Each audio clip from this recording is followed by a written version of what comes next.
அம்மாவின் தந்தை சேனலுக்கு உங்கள் அன்போடு வரவேற்கிறேன். திருச்சிற்றம்பலம். அம்பன பெருமான் பாலநாதன். திருவிளையாடல் புராணம் பார்த்துட்டு வரோம். 23.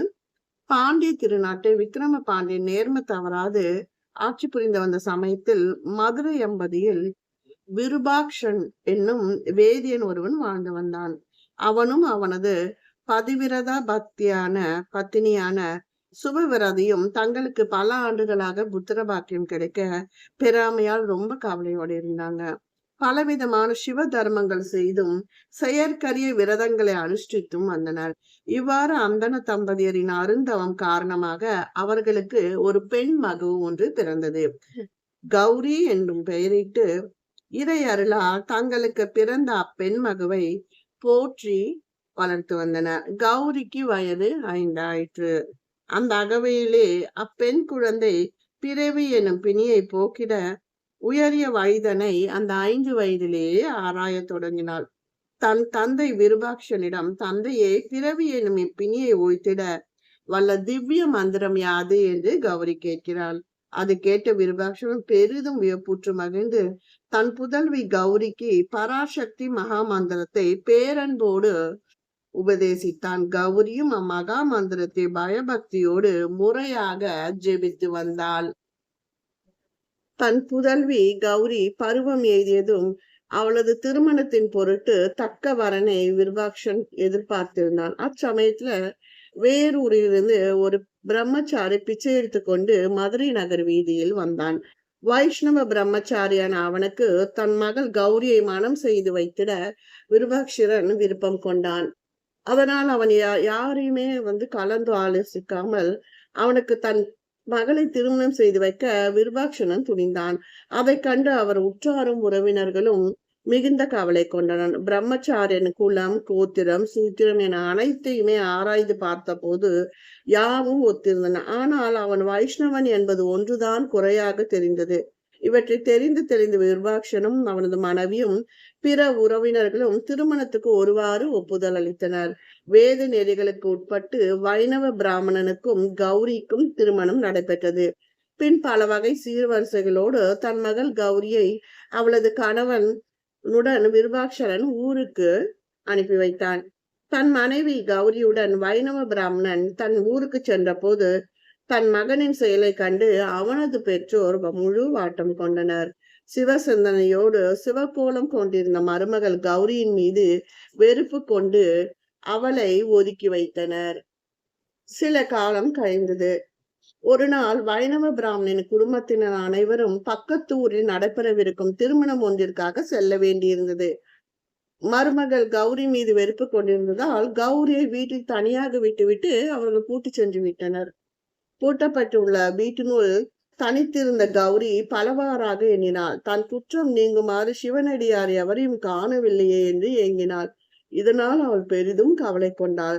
தன் அருமை பக்தை கௌரியின் மனத்துயரனை போக்கிட திருவுள்ளம் கொண்ட சோமசுந்தரேஸ்வரர் சைவ முதியவர் போல உருக்கொண்டார். அவரது திருமேனியில் சிவ சின்னங்கள் சிறந்து விளங்கின. விருத்த வேதியராக உருக்கொண்டு இறைவன் தன் பக்தை கௌரியின் வீட்டின் எதிரே வந்து நின்றார்.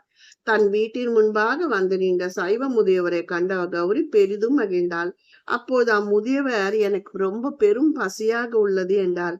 அது கேட்ட கௌரிவர் முதியவருக்கு தன்னால் உணவு படைத்திட இயலாது இருப்பதை எண்ணி மனம் வருந்தினாள். அவளின் உள்ள கிடைக்கை உணர்ந்த முதியவர், நீ தொட்டால் பூட்டு திறந்து கொள்ளும் என்று பரிவோடு கூறி அருளினார்.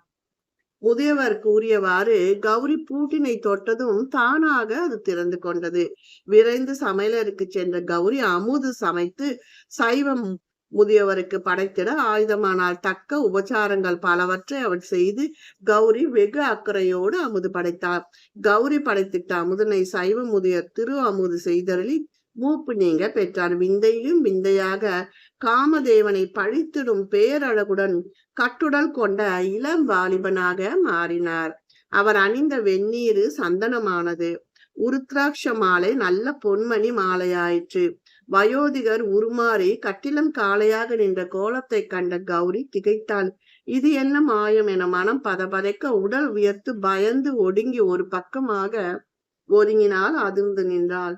அது சமயம் வேட்டூர் சென்றிருந்த கௌரியின் மாமியும் பிறரும் வந்து சேர்ந்தனர். அவர்களது வருகை கண்டு உருமாறி நின்ற மாலிபன் அழகிய குழந்தையாக மாறி அழத் தொடங்கினான். வீட்டினுள் குழந்தையின் அழுக்குரல் கேட்டதும் கௌரியின் மாமி பரபர என்று உள்ளே விழுந்தார். தரையில் கிடந்த ஆடை ஒன்றின் மீது அழுது கொண்டிருந்த குழந்தையை கண்ட மாமி திகைத்து, ஏய் கௌரி, ஏது இந்த குழந்தை என்று கோபத்தோடு வினவினார். தேவதத்தன் என்னும் அந்தணன் இங்கு தன் மனைவியோடு வந்தான். தாங்கள் இருவரும் வெளியே செல்வதாகவும் திரும்ப வருவரை குழந்தையை பார்த்து கொள்ளுமாறு கூறச் சென்றுள்ளான் என்று கௌரி கூறியதும் மாமியாரும் பிறரும் கருணை இல்லாது, சைவ குழந்தை மீது அன்பு கொண்டவளே, எங்களுக்கு நீ வேண்டாதவளே, இக்குழந்தையை எடுத்துக்கொண்டு இப்போது வீட்டை விட்டு வெளியே போ என்று கூறி கௌரியையும் குழந்தையும் வெளியே தள்ளி கதவை மூடினார். கைக்குழந்தையோடு வீட்டை விட்டு வெளியேற்றப்பட்ட கௌரி செய்வதறியாது திகைத்து மனம் கலங்கினாள். அழும் குழந்தையின் முகம் பார்த்து தளர்ந்தாள். தன் இடர் தீர்த்திட சோமசுந்தரேஸ்வரர் இடைவிடாது மனதால் துதித்து உமா மகா மந்திரத்தை ஜபித்தாள். மந்திரத்தை கௌரி ஜபித்தவுடனே அவளது கையில் இருந்த குழந்தை சட்டென மறைந்தது.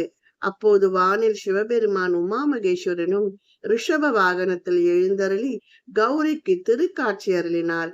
இறைவனை கண்ட மாத்திரத்தில் கௌரி சிவானந்த கடலில் மூழ்கி திளைத்தாள். உமாமகா மந்திரத்தை ஜெபித்து வந்த கௌரிக்கு ஈசனார் சாரூபம் அளித்தருளியதோடு அவளையும் உமையவளின் திருவடிவாக்கி தன்னுடைய ஐக்கியமாக்கி கொண்டார். இத்திருக்காட்சியை கண்ட அனைவரும் இறைவனின் பெருங்கருணையை போற்றி வணங்கி துதித்தனர். தேவர்கள் மலர் மாறி பொழிந்தனர். கௌரியையும் சுந்தரேஷ பெருமாளையும் தாங்கியவாறு ரிஷப வாகனம் விண்ணில் ஏறி சிவபெருமான் பல மாளிகைகள் அடித்து கௌரி என்ற பக்தைக்கு அருள் புரிந்த கதையை பார்த்தோம். அடுத்தது சிவபெருமான் காளை மாற்றி ஆடிய பதிவை அடுத்த ஒரு பதிவுல பார்க்கலாம். திருச்சிற்றம்பலம்.